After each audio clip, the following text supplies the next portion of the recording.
आदरणीय राहुल गांधी जी।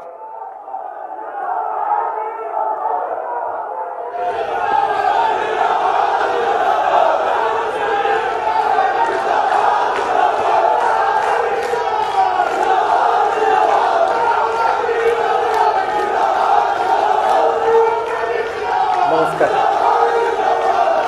केसी वेणुगोपाल जी, हरीश चौधरी जी, chief minister Charanjit Singh Channi जी, नवजोत सिंह सिद्धू जी, stage पे Congress party के वरिष्ठ नेता, हमारे प्यारे कार्यकर्ता, भाइयों और बहनों, आप सबका इस डिजिटल रैली में मैं आज स्वागत करता हूं। आज सुबह मौसम खराब हुआ और हवाई जहाज 2-3 घंटे लेट लैंड किया, इसलिए आपको यहां कष्ट हुआ, आपको सर्दी में यहां 2 घंटे ज्यादा बैठना पड़ा। इसके लिए मैं आपसे सबसे माफी मांगता हूं। हमारे सामने पंजाब का चुनाव है।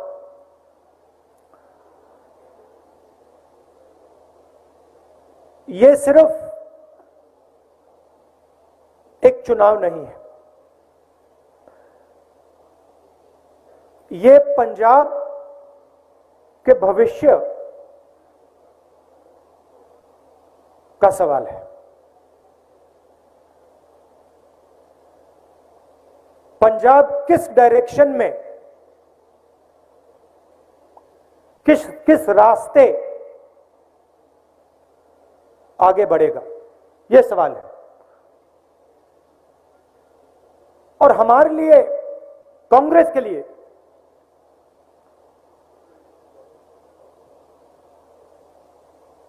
पंजाब एक सिंबल है, एक चिन्ह है। यह हमारे लिए सिर्फ एक प्रदेश नहीं है, यह हमारे लिए एक विचारधारा है, एक सोच है। पंजाब भाईचारा है,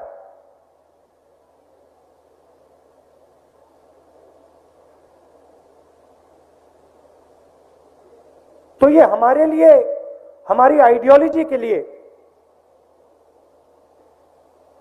एक बहुत जरूरी चिन्ह है। और मैं जानता हूं सालों से, जैसे आज गाड़ी में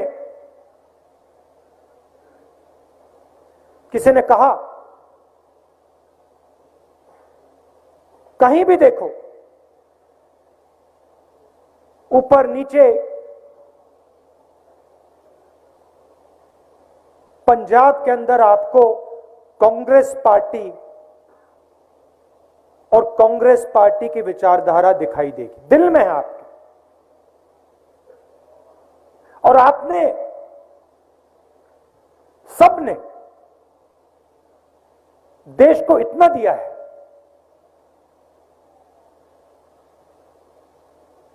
प्रधानमंत्री जी दिया आपने, 10 साल मनमोहन सिंह जी ने इस देश को रास्ता दिखाया, वो आपकी देन है। और फिर से कहता हूं, मनमोहन सिंह जी सिर्फ एक व्यक्ति नहीं है, एक सोच है, काम करने का एक तरीका है, उसको आप पंजाबियत कहते हो। हर धर्म का आदर, सबका आदर, बुजुर्गों का आदर, महिलाओं का आदर, यह आपकी सोच है, यह हमारी सोच है।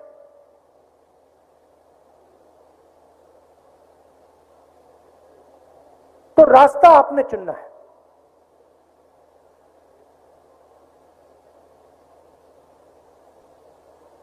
गाड़ी में बात हुई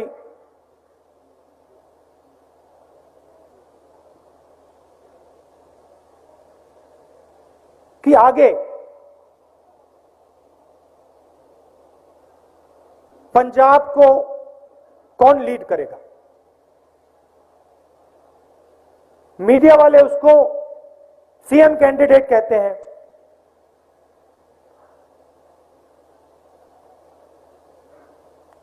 दोनों चन्नी जी ने और सिद्धू जी ने गाड़ी में मुझे कहा कि देखिए, पंजाब में सबसे बड़ा सवाल कांग्रेस पार्टी को पंजाब में कौन लीड करेगा।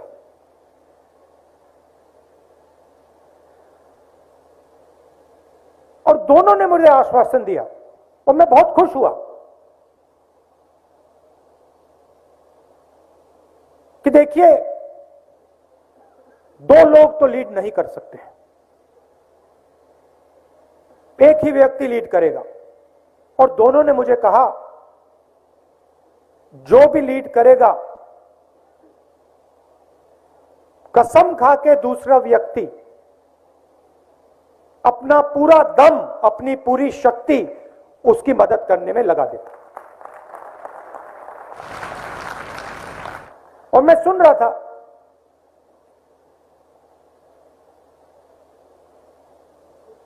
काफी खुश हुआ। और मैंने सोचा कि हां,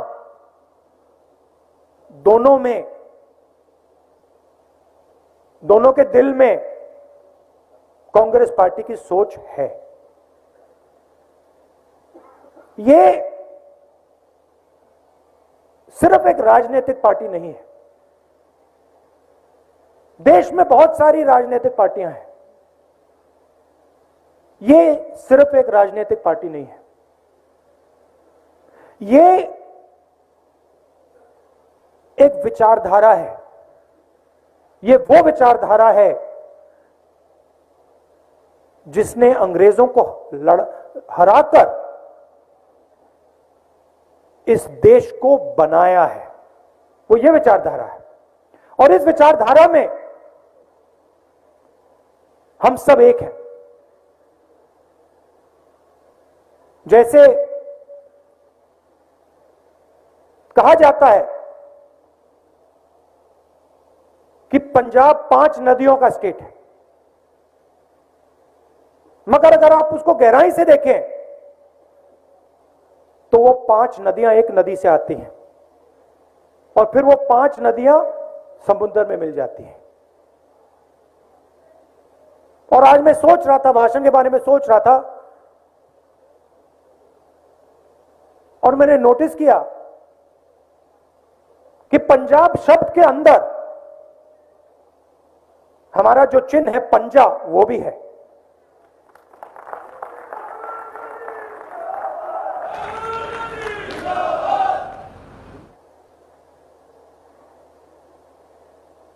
तो मैंने कहा, ठीक है,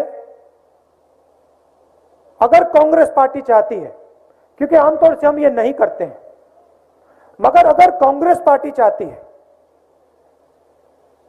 और कांग्रेस पार्टी का कार्यकर्ता चाहता है और पंजाब चाहता है, तो फिर हम चीफ मिनिस्टर का निर्णय आपके लिए ले लेंगे। कैसे लेंगे? अपने कार्यकर्ताओं से पूछकर,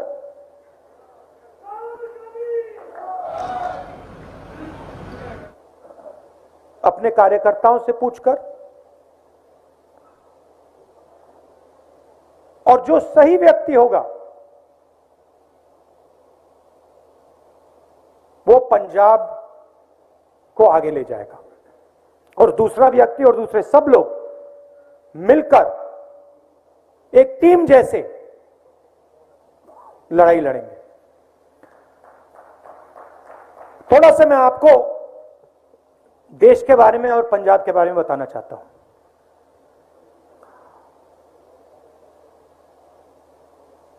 चाहे वो नरेंद्र मोदी जी हो, बीजेपी हो, चाहे वो बाकी पार्टियां हो, और उसमें मैं आम आदमी पार्टी को भी शामिल करता हूं, ये सब पार्टियां पावर को कंसंट्रेट करती हैं, पावर को चीफ मिनिस्टर के हाथ करती हैं, प्रधानमंत्री के हाथ करते हैं। कांग्रेस की विचारधारा, शक्ति जनता की है, पावर को हम जनता के हवाले करना चाहते हैं। अब ये जो पावर को सेंट्रलाइज किया जा रहा है,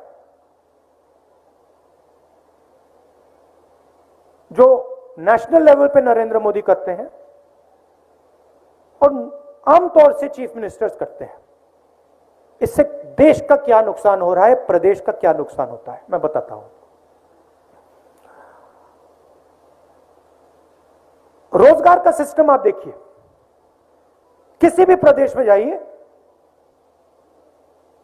रोजगार स्मॉल और मीडियम बिजनेस वाले देते हैं। जो देश के सबसे बड़े उद्योगपति होते हैं, वो इतना रोजगार नहीं देते जितना छोटे दुकानदार, स्मॉल एंड मीडियम बिजनेस चलाने वाले लोग देते हैं। नेशनल लेवल पे आप देखिए, डिमोनेटाइजेशन, नोटबंदी, किसको नुकसान हुआ? छोटे बिजनेस वालों को, दुकानदारों को, स्मॉल मीडियम वालों को। फायदा किसको हुआ? देश के सबसे बड़े 2-3 अरबपतियों को। उसके बाद जीएसटी लागू की, किसको फायदा हुआ? उन्हीं 2-3 अरबपतियों को। किसको नुकसान हुआ? छोटे दुकानदारों को, स्मॉल मीडियम बिजनेस वालों को। किसान बिल मोदी जी लाए, 3 बिल। पंजाब के किसान ने पूरा दम लगाकर हिंदुस्तान की सरकार के सामने खड़े होकर, और मैं आपको बधाई देता हूं, हम भी आपके साथ खड़े थे, मगर आपने उन बिल को खारिज कराया। मगर बिल का लक्ष्य क्या था? बिल का लक्ष्य था कि जो किसानों का है, जो मजदूरों का है, जो छोटे दुकानदारों का है, वो उनके हाथ से छीनकर हिंदुस्तान के सबसे अमीर 5-6 अरबपतियों को दिया जाए। यह लक्ष्य था। डिमोनेटाइजेशन, जीएसटी, किसान बिल, इसके बाद देश रोजगार पैदा नहीं कर पाएगा, और वो आपको दिख रहा है। देश में आज सबसे ज्यादा बेरोजगारी है। यहां पे आपको पेट्रोल और डीजल के दाम में थोड़ी मदद की गई, मगर बाकी देश में यह नहीं होता। यहां पे हमारी सरकार ने बिजली में ऐतिहासिक काम किया, आपकी मदद की, बाकी स्टेटों में नहीं होता। यह हमने क्यों किया? क्योंकि हम समझते हैं कि सबसे ज्यादा दर्द, सबसे ज्यादा दुख, सबसे ज्यादा बोझ आज गरीब उठा रहा है। उसमें सब धर्म के लोग हैं, अलग अलग जात के लोग हैं, मगर जो गरीब है आज हिंदुस्तान में, पूरा का पूरा बोझ उसके कंधों पे रख दिया गया है, और हम वो बोझ कम करना चाहते हैं। तो पावर को हम पंजाब में डिसेंट्रलाइज कैसे करेंगे? सवाल उठता है। सबसे पहले जो आपका पैसा है 4 एरियाज में है: शराब, माइनिंग, ट्रांसपोर्ट और केबल टीवी। इन सिस्टम्स में हजारों करोड़ रुपए आपके हैं, वो आप तक नहीं पहुंचते। हमने शुरुआत की है, मगर हमें एवोल्यूशन नहीं चाहिए, हमें रेवोल्यूशन चाहिए। जो आपका धन है वो हम आपके हवाले करना चाहते हैं, और इन 4 एरियाज में हम एवोल्यूशनरी काम नहीं करेंगे, हम रेवोल्यूशनरी काम करने जा रहे हैं।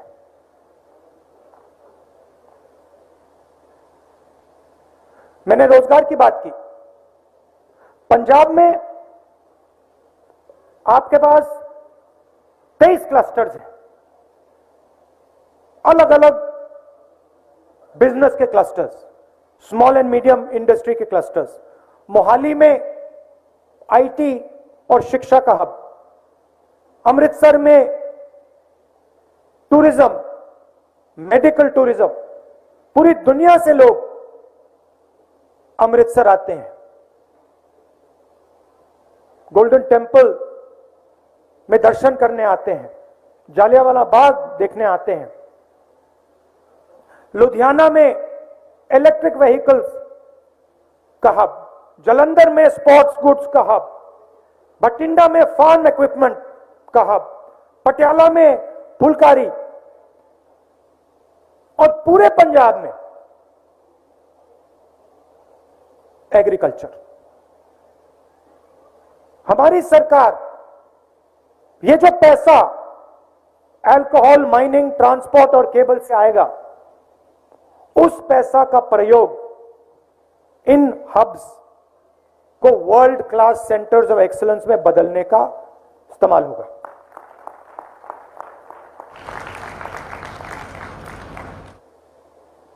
हम चाहते हैं कि मेड इन पंजाब पूरी दुनिया को ये शब्द दिखने लग जाए, मेड इन पंजाब। पंचायती राज की राजीव जी ने बात की थी। हम चाहते हैं कि जो हमारे प्रधान हैं, सरपंच हैं, लोकल बॉडीज में जो हमारे नेता हैं, कॉर्पोरेटर्स हैं, पावर उनके हाथ में दी जाए और डायरेक्ट उनके हाथ में दी जाए, और ब्यूरोक्रेसी से पंजाब ना चलाया जाए। तो ये एक और उदाहरण डिसेंट्रलाइजेशन का। तीसरा उदाहरण,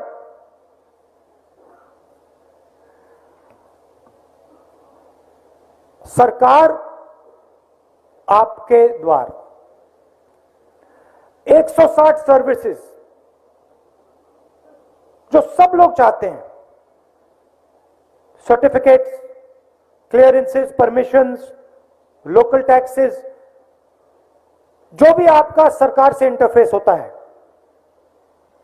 ये सब चीजें 160 चीजें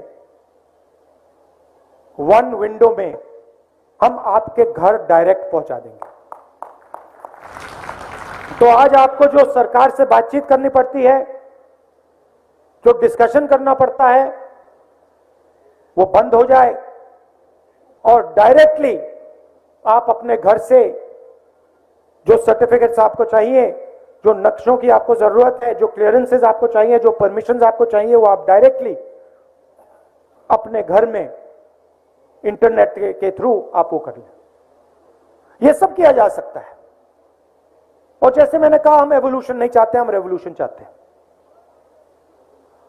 मगर पंजाब में सबसे जरूरी चीज शांति, भाईचारा।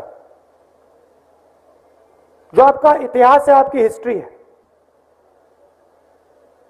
कांग्रेस पार्टी सिर्फ एक पार्टी है जो सबकी पार्टी है। आप सब हमारे हो और हमारा एक्सपीरियंस है, हवा में बात नहीं कर रहे हम, हमारा एक्सपीरियंस है। हजारों कांग्रेस वर्कर्स ने अपना खून दिया है और मैं आपको एक बात कहना चाहता हूं, चाहे कुछ भी हो जाए, कांग्रेस पार्टी पंजाब में शांति को नहीं टूटने देगी। हम मर जाएंगे मगर नहीं टूटने देंगे और हम ये काम करना जानते हैं। ये हमने किया है क्योंकि हम लोगों को जोड़ना जानते हैं, सबको एक साथ लेकर आगे ले जाना जानते हैं। यह मैं आपको मैसेज देना चाहता था। पुराना रिश्ता है, प्यार का रिश्ता है। आपसे मैं बहुत सीखा हूं, मनमोहन सिंह जी से मैं बहुत सीखा हूं और सीखूंगा। दिल से मैं आपका धन्यवाद करना चाहता हूं और जल्दी से जल्दी जो आपकी मांग है, चीफ मिनिस्टर को डिक्लेयर करने की मांग, उसको हम जल्दी से जल्दी पूरा का पूरा करेंगे। आखिरी बात मैंने कहा, गाड़ी में कही, मैंने चन्नी जी से, सिद्धू जी से कही कि हमें गहराई से सोचकर महिलाओं के लिए एक डेडिकेटेड मैनिफेस्टो बनाना चाहिए। 2-3 वायदे, 15-20 वायदे नहीं, 2-3 वायदे, जिससे हमारी जो माताएं हैं और बहनें हैं उनकी जिंदगी बदल जाए। ये मैंने उनसे कहा कि ये मैनिफेस्टो में लिख दें, क्योंकि जो हमारी महिलाएं हैं पंजाब की वो रीढ़ की हड्डी हैं और आमतौर से जो उनको मिलना चाहिए, जो उनको सपोर्ट मिलना चाहिए, वो नहीं मिलता है। इसीलिए 2-3 वायदे गहराई से सोचकर, ऐतिहासिक रेवोल्यूशनरी वायदे कांग्रेस पार्टी को महिलाओं को करने चाहिए। आप सबका दिल से बहुत बहुत धन्यवाद। चन्नी जी, सिद्धू जी, जो हमारे आशु जी, जो स्टेज पे बाकी हमारे सीनियर नेता हैं, हमारे कार्यकर्ता, आप सबका दिल से बहुत बहुत धन्यवाद। नमस्कार, जय हिंद।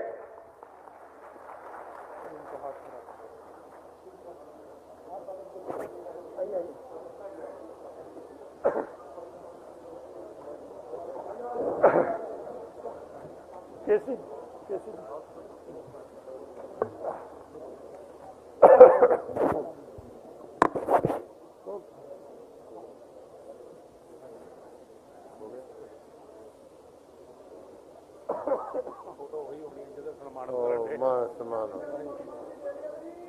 हो जाएगा।